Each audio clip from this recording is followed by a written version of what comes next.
i spillerbussen. Jeg ved ikke, om der sad en UEFA-mand der også, der har kaffe med ham.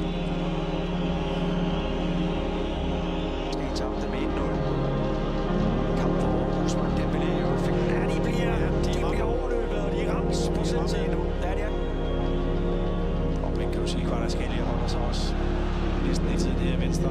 Ham her kan de slet ikke holde styr på. Ulisse, det er fantastisk. Så er der altså... Fordi hvis du mister den der, så er der 3 mand lige pludselig. Det er godt lavet. Ulisse! Fantastisk mål. Ulisse er ude i Paris. Et guddommeligt mål. Han har spillet så fremragende. Og her kroner han ind.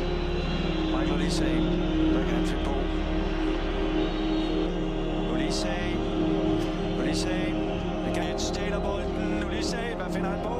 Ulisse tilbage i banen på den her turnering. Jeg ved godt, man kan spille på mange forskellige måder.